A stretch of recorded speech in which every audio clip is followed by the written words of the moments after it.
This week we're reading The Ranger's Apprentice, The Ruins of Gorlan by John Flanagan.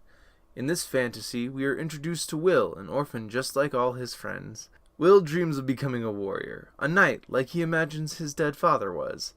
On the day he's supposed to find out what his day job will be for the rest of his life, no one chooses him in the ceremony of choosing. Then he finds out that a middle-aged man named Halt really likes his sneaky skills and thinks the boy can become a ranger. Rangers, it turns out, are a kind of intelligence-gathering community who also happen to be the best fighters in the kingdom. Meanwhile, one of the fellow orphans, Horace, is chosen by battle school, and he learns how not to be a bully and why bullies shouldn't bully. He also learns the value of friendship and why it's good to be a great natural athlete. The arch-villain, Morga Wrath, lives in some mountains some undetermined distance away from all these characters, gathering forces to launch an attack on the kingdom as well. He hopes it goes better than the last time he attacked the kingdom years ago.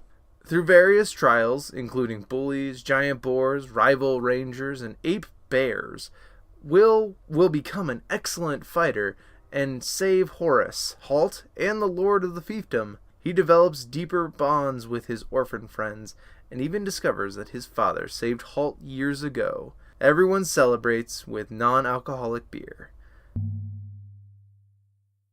Before we get into this week's discussion, I need to ask you, have you heard of the Smile Journals? This awesome little site contains handwritten journal entries from real people like you and me collected by the one and only Forrest Westwood. It is guaranteed, by me and no one else, that if you type www.smilejournals.com into your browser, you'll be treated to stories that will inspire you to laugh, cry, think, and feel just a bit more human. Welcome back to Podcast52. I'm Jadon. And Josiah's here, as always. I don't have a choice. Jadon makes me.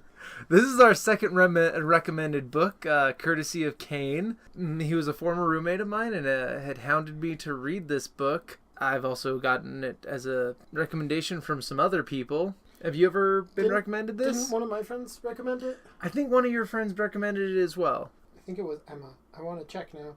I don't think it was Emma. I believe we do have one from Emma, but that's later in the year. So we're doing The Ranger's Apprentice, The Ruins of Gorlan. Apparently this was a pretty popular series back in the mid-2000s. And the Ruins of Gorlan do exist in this book, everyone. Yes, they do. I was getting near the end of the book, and I was thinking, why is this called The Ruins of Gorlan? There is no Ruins of Gorlan in this book. But he pulled an Ernest Hemingway on me and put the reference to the book near the end. This is a really great segue into our quote from this book. "People will think what they want to," he said quietly. "Never take too much notice of it." Why did you choose that as the quote for this week? I just thought it was a nice little quote. It's said just nicely. It's nothing. It's not saying anything new, but I just thought it was kind of fun. None of those are concrete reasons for choosing the quote. It stuck out to me as the only usable quote. Is that what you want me to say? Wow, that's harsh. Are we already starting with the negatives of this book? Because I enjoyed reading the book. Are you really that far down on it? I enjoy reading the book. I did enjoy reading it. You couldn't find one quote where you could give me concrete reasons. Okay, so we're going to pull back the veil of Podcast 52 really quick for you guys. Normally, which we always do. Normally, we Wizard of Oz this for you guys. We really like to Wizard of Oz this so you can't see the magic behind the mirror. But I'm going to, just because I'm a nice person, I'm going to pull back the veil of the Podcast 52. And Jadon, since he's more dedicated to this podcast than I am, I'm not sure. He always writes the show notes. I contribute a little bit here and there. So he always chooses the quote that we put into the show.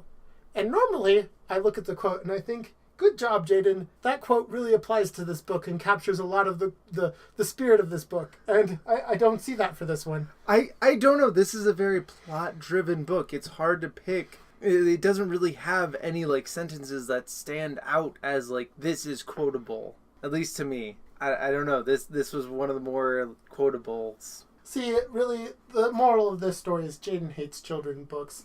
Not all children's books. And I don't hate this book, actually. Yeah, this is a book that's obviously meant for children. They have a point where they serve the children non-alcoholic beer, even though I believe at this point the children are around 18 years of age.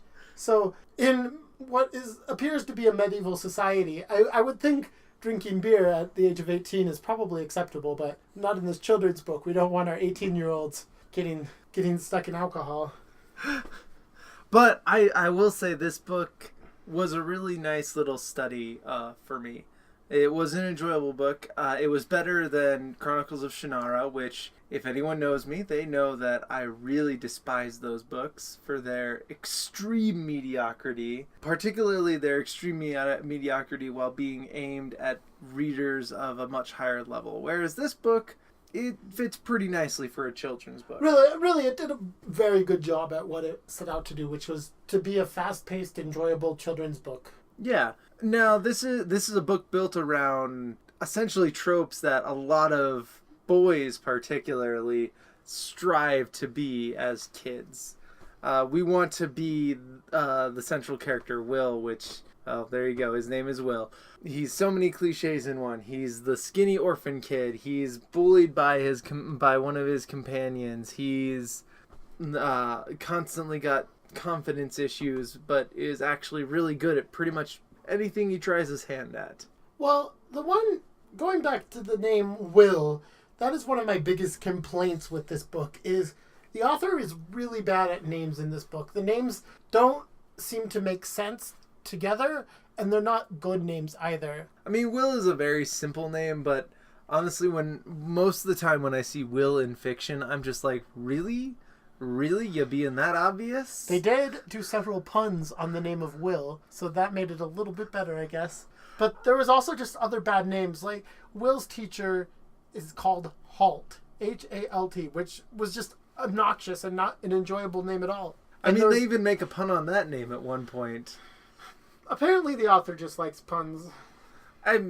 Understandably, children like puns quite a bit too, especially when they seem clever. So this book did pretty well selling, and so I have to ask you a quick question, Jadon. How many puns are in your current fantasy book, or do we need to retcon some of Legacy of the Behemoth to add some puntacularity to your book? I'm pretty sure there may be at most one or two, and I can't think of any off the top of my head, if there are any at all. This is depressing. You're quite good at puns. You need to write towards your strengths, Jadon. Your strengths is puns. There needs to be more puns. Rangers of Gorlan should be a very inspiring book to you. Going into the next character, Horace, he's essentially the other half of the book, and his stuff is handled, I would say, actually a bit better than Will's. Yeah, Horace was probably the best part of this book. They set him up as the very stereotypical villain to Will, as kind of the foil to Will, as Will's the good guy and Horace is the bad guy. But as the book continues on, they develop Horace as a character. They might be a little bit heavy-handed in trying to bring forth sympathy for Horace. The author puts Horace through some really terrible situations to try and bring sympathy for the character. So it did feel heavy-handed, but it was at least interesting that in this situation, the author took a stereotype and brought it around to something better than that. So Horace's arc essentially is that he's a bully, he's put into battle school, he becomes bullied, and then he gets his revenge on the bullies. And I can't help but say that, like, as a little kid, I know this would have excited me so much, because everybody likes it when the bullies get their due. Were you bullied much as a child, Jadon? This is a very special podcast. No. This is a very special podcast for everyone. We're going to go deep. And so I want to know, were you bullied as a child? Very little. Very little? Okay. So you weren't Taurus then. You were Will. No, I was Will, yes. You did climb a lot of trees, so you probably were Will. Yeah, as I said, Will is... He makes a lot of stereotypical tropes that little boys really want to be. We can identify very easily with him. So I know this isn't in our show notes, but I really want to ask you this. How much do you think you would have liked this book as a kid if you read it? As a kid, I think I would have really, really enjoyed reading the whole series, I'm sure. Yeah, I'm kind of sad that I didn't find this book as a child, because I think it would have been the same for me, where I probably would have devoured the entire series and probably read it through a couple times. It's a very easy read, and there's nothing too incredibly technical about the writing, but it's not terrible, and that's a really good thing. And that's the first hurdle that children's books generally have to overcome, is they're usually pretty awfully written. Well, and since we went on to another good thing that the author did, and that was Will's father. Will's father was another, just like Horace, was another achievement of where this book kind of was a step above your general fantasy fare, because Will envisions his father as some sort of great hero, and so you're expecting for that to either come true, where his father was a great hero, or it's also hinted that his father was perhaps a villain. There was times where you thought, when nobody would answer him about his father, ooh, maybe his father was bad. But instead, you find out at the end of the book that, no, his father was just an ordinary man, like a little bit exceptional at fighting, but he died in battle and didn't ever achieve a high rank in the army either. Right, actually I did want to get into that, because he creates that delusion that his father was this big war hero that nobody talks about. In a way, though, this delusion is justified in some way by the fact that Halt tells him that his father saved him, Halt, from death, and that his father was very good at fighting. And so, in a way, that delusion was proven true? It wasn't, though, I don't think. I think that was a big point, because when the child found out that his father only achieved the rank of sergeant and simply died in battle, yes, he died a rather illustrious death, and he did save Halt, but there really wasn't anything that special about him versus any of the other soldiers that died in battle. Halt tells him that he was very brave and was able to scare the Wargles, but really, at the end of the day, what Halt was imagining was nowhere near what his father ended up being. His father was much lower. That's true. It really does show, because as kids, we all do tend to almost deify our parents in a way where they become larger than life figures and we believe everything they tell us as children. And Halt, even though he's old enough where he should have kind of grown out of that, being an orphan, he never really had that opportunity. Okay, that's a really good point that I hadn't thought of. So I do have, of course, the slight beef with Halt. He's in one way, he is the execution of an always cool side character and mentor. You were telling me you expected him to die the whole time. Yeah, he was very stereotypically the old wise teacher that always dies early on in our hero's journey, because our hero needs to grow to be independent of their old wise mentor.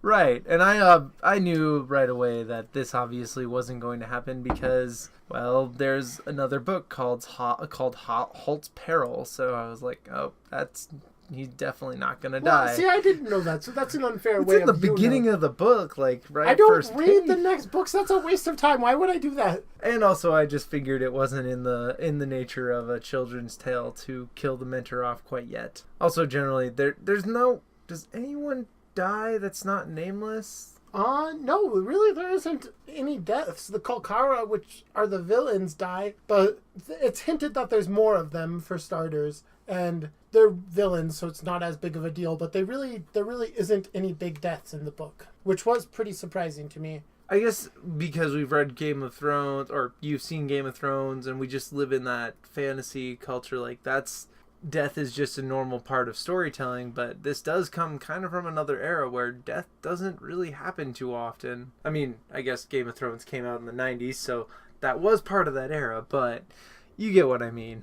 So what exactly, though, is your complaint with Halt? Yes, he's a stereotype, but explain to me a little more why you don't like Halt as a character very much. I think he's an okay character. I just don't really dig him because he's just there as the stand-in cool character. So there's a theory about characters that essentially goes like, you want your main character to be bland and then your side characters to be cool. And Halt doesn't really have anything exceptional. He's just an old grizzled ranger who's very skilled, and that in itself is supposed to be cool to us.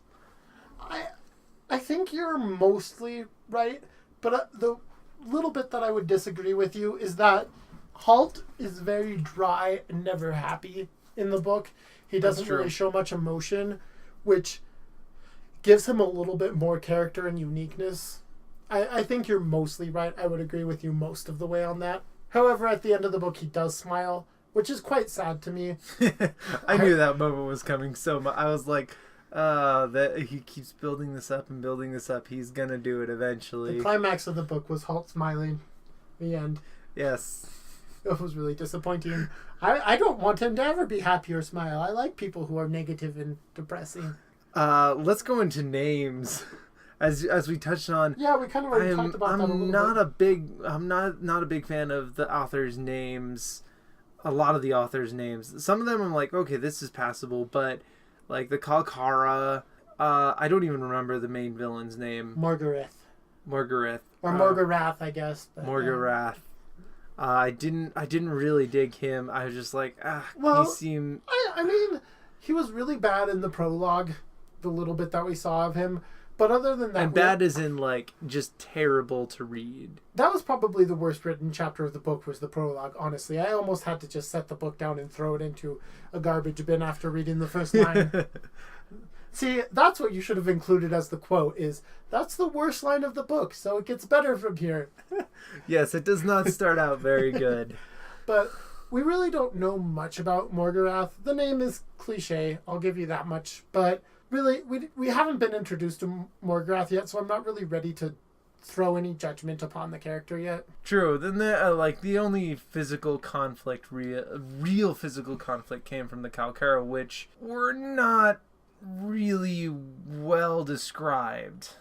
No, I remember talking to you about that after I'd first finished the book, that I still don't understand what the Kalkara are. They're supposed to look like apes and bears, like... That's the exact description. They have matted hair, and like that's really about it. Well, they also have magical eyes of doom. Oh, yes. That's really their only special powers. Yeah, and there were only 2 of them supposedly left in the world, which I thought to be really odd that the characters would even know that. Yeah, that does seem a bit weird. I don't think the characters necessarily knew that for sure, though, because it was hinted after the Kalkara were killed that there may be more. It was a little bit left open. There was a line that essentially said, well, we think they're dead now. Yeah. Which, in fantasy terms, means there's more, just wait. True, there's probably an army of them. And Wargle's just not a good name. We also don't really ever learn a lot about the Wargles, though. That one, I think, was almost more egregious. The Kalkara were shrouded in mystery and kind of mysterious bad figures, but the Wargles were fought against in a big war just recently, and yet they were never really described ever. Honestly, I just imagine orcs, orcs, just orcs. I'm guessing that's what or maybe the what is it, the horned orcs in Aragon. The Urgles. Yeah. Oh, I guess these came out around the same time, didn't they? Aragon and Ranger's Apprentice. Wasn't Ranger's Apprentice a 90s book though? No, it was 2006. Oh, okay. So yeah, they were pretty similar time period. Man, this author really pumps out fantasy books then. I think there's like 30 or 40 in the series now. I mean, these are pretty short books, so... Well, you haven't even finished one book yet, though. So I don't think you're the one to talk here. Pulling back the veil on Podcast52, everyone. So I do want to get into what is the value of books like these. These are obviously children's books. They're nothing great, but they're very enjoyable for kids. But they can cause I know that personally they can end up causing a lot of basic misconceptions to kids. What do you mean by value? Because I could take this down a different road where we could get into a whole different topic. So let's define our terms a little bit more clearly for me, so I don't get stuck on a rabbit trail. Okay, so what's the value to the reader in these? Who are we labeling it as our reader? Let's assume the average audience, so 10-12-year-olds. Okay, I think the value for a 10 to 12-year-old reading this, which I also don't think a book needs to have a value, so I would disagree with your premise for starters, because I don't think a book needs to be of a purpose and have a value.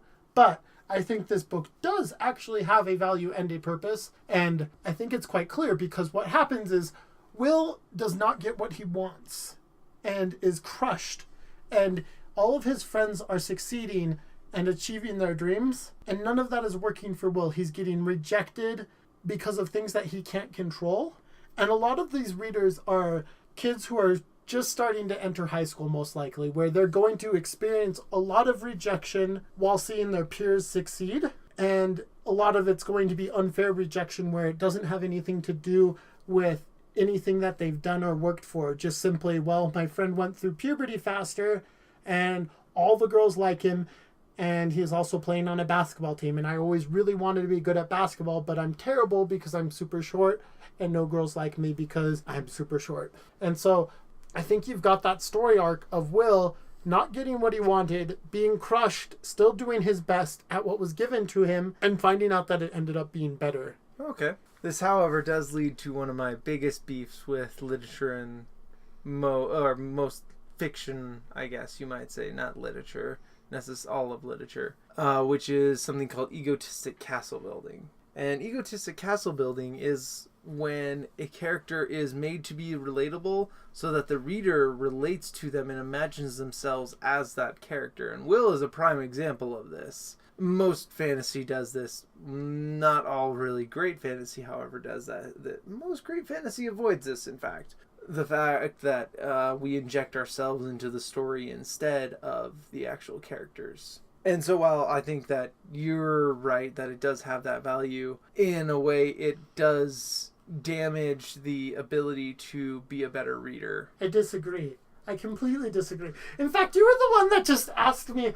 I agree with the idea of egotistic castle building. I think that's a problem, etc. But you were the one that first asked me, what is this book's purpose? And needed this book to have a stamp of approval. Like you were some dad where you're like, well, do you see here? I don't let my 10-year-olds read books that are worthless for them. They can't experience things because of artistic reason. It needs to better them as a person. We live in America. If something's not going to better you as a person, you don't need to read it.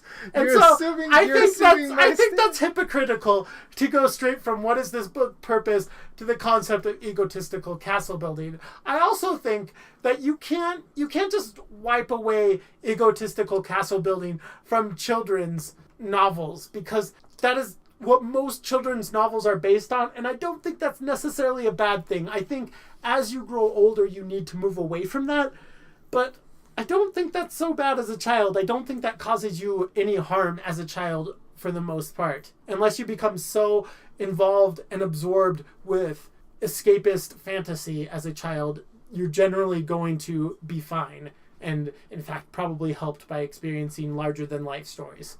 In conclusion, you are a hypocrite. The reason I asked that question was I thought it was just a good question to ask. Not that I didn't really actually have any particular agenda besides just kind of pointing out, well, both of our points. No, that's not true, because before I answered the question, you went into an explanation of it. Re-listen to this podcast, Jadon Newkirk, sir, and you will find out that you did have an agenda. I mean, somewhat of an agenda, but I wasn't trying to call it... I also think that they're bringing in the concept of egotistical castle building. By the way, everyone, this is a book we're going to read later on in the year. It's a term pulled from Experiments in Criticism by C.S. Lewis. We both read the book. It's on our schedule later. But bringing that term into a discussion about a children's book, I think, is just ceremoniously unfair. I don't think a children's book is at all sophisticated enough to worry about deeper philosophical concepts like that.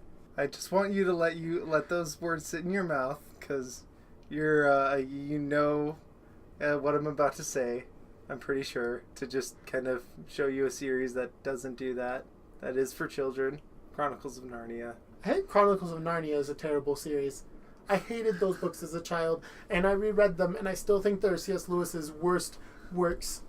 And so I don't think those even count, because I would rate this book as better than Chronicles of Narnia. What? I think this book is better. There's better books in Chronicles of Narnia than this book, but there was way worse books in Chronicles of Narnia than this book. Well, we'll have to be discreet on this one. And also, I think Chronicles of Narnia does do that. Not very much. Horse and His Boy is about the only one I can think of that actually does that. I think it very much does, actually. I disagree. And also, as a child, I didn't like Chronicles of Narnia at all. And I did like this book, and I think I would have liked this book as a child. And also, Chronicles of Narnia is, like, not even a fair book to bring up because it's a children's book from somebody who didn't write children's books, that, like, claimed he really liked children's books but put in way too much subtext and inner meaning in his books that children completely missed out on until their parents were like, oh, we're going to make you read this because this is a Christian book. This will make you a better person. See, Aslan is Jesus, everyone. And that's not even fair, because as a child, if you just read Chronicles of Narnia, you would have just taken it at face value that there was a magical lion that just did everything for you. You wouldn't have thought, oh, Aslan is a metaphor for Jesus. No, it was your parents explaining this and making you come to the terms with all these hidden meanings. You had to destroy a childlike innocence to appreciate Chronicles of Narnia for what it was, which makes it a bad children's book. I enjoyed Chronicles of Narnia plenty when I was a little kid. Yeah, but you were a fucked up little kid.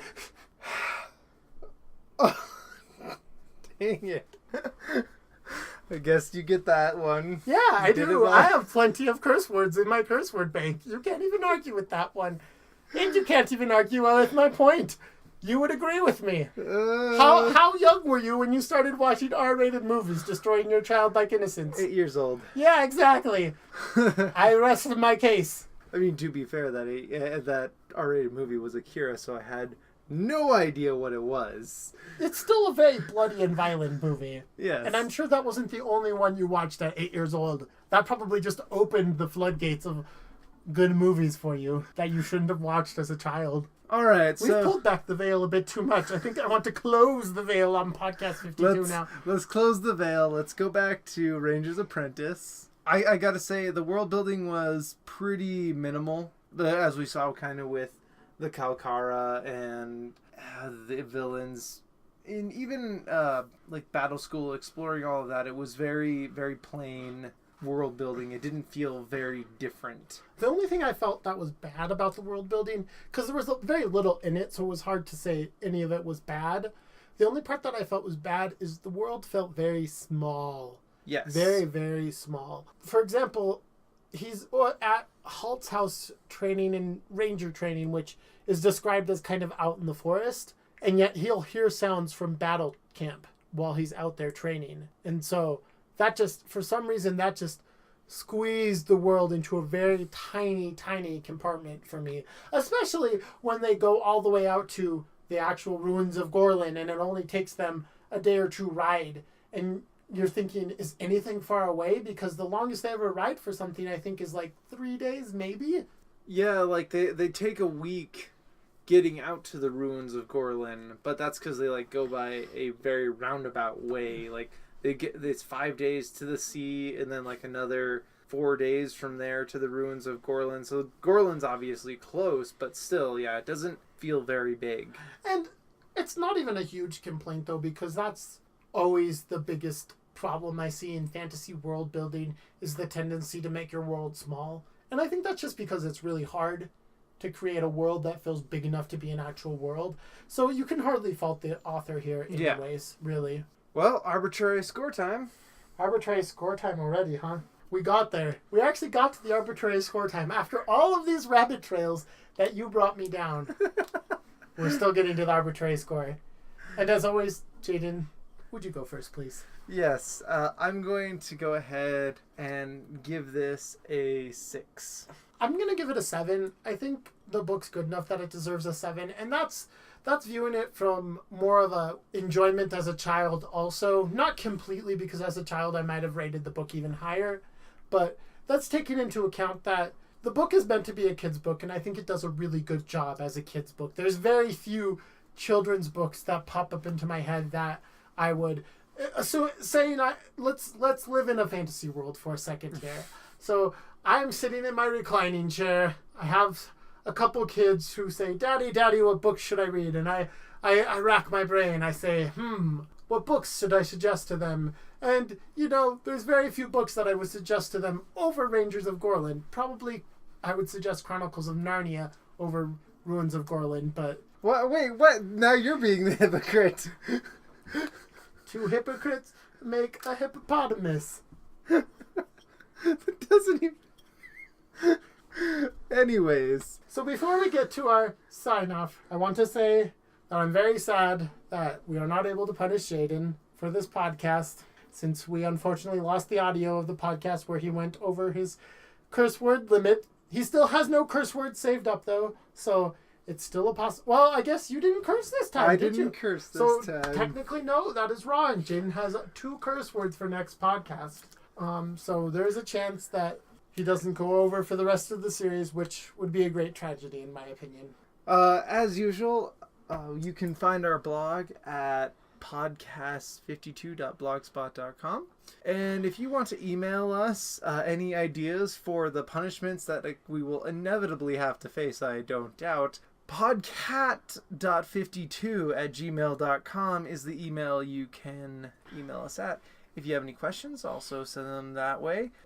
The next book we are doing is Island by Aldous Huxley. Yep, that's a book that I chose. It's also not Brave New World, so...